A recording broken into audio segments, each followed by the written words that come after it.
Jimmy, thank you for joining me today on Press Day for Dark Matter. My pleasure, E. Exciting times are Freddie. I was telling everybody else today. This is one of those series where you gotta lock your phone, put it away, pay attention, because you're gonna miss every little detail of the series. What's your thoughts on this? Yeah, I would say in one way it's a sink in and watch it. It's not like the typical fare these days of like, yeah, be doing 80 things. But that's my favorite stuff.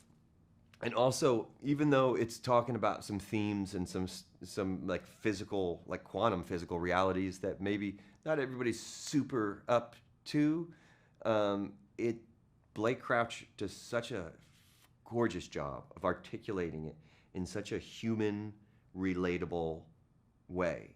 I found it kind of profound in its ability to kind of speak to me in that kind of the universal human fear of like, what if I'd made the other choice?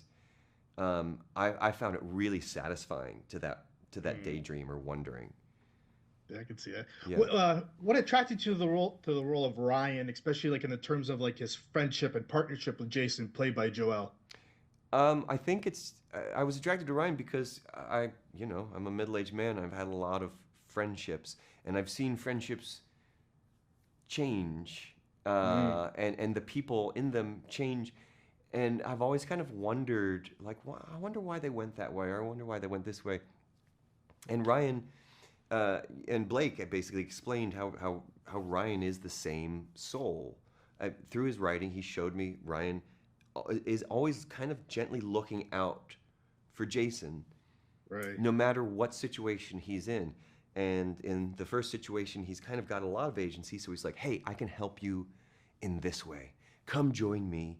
We'll be a team again. In the second situation, he's like just caring and worried about Daniela and Jason.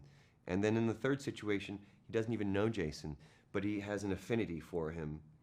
And there's a certain a little calm that Ryan's able to find by connecting with Jason, even though that Jason is a darker version. The darker version of Jason still honestly has a good soul. Yes, he does some shitty things, but again, you'll watch the series and see the realities. But yeah, it's the truth that we are one soul, and then our outcomes are going to sharply shape how we deal with Mm. life. But As an act, oh, go ahead. no, yeah, but ultimately, As, kind of showing us the power of tending to the garden at your feet and to finding the gratitude in the experiences that have gotten you to wherever you are.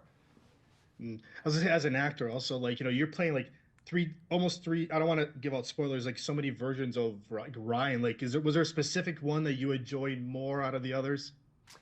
Well, I think the most enjoyable one was the guy that was Ryan 2 because he's on the same track as Ryan 1. He just didn't get all the go-aheads.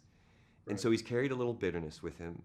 And the result is he's changed his kind of priorities. Whereas Ryan 1's like, I'm looking slick, I'm confident, I've got what I need to do, and I'm going to keep up that kind of image. Ryan 2 doesn't have anything to keep up with. So he's not worried about how he presents.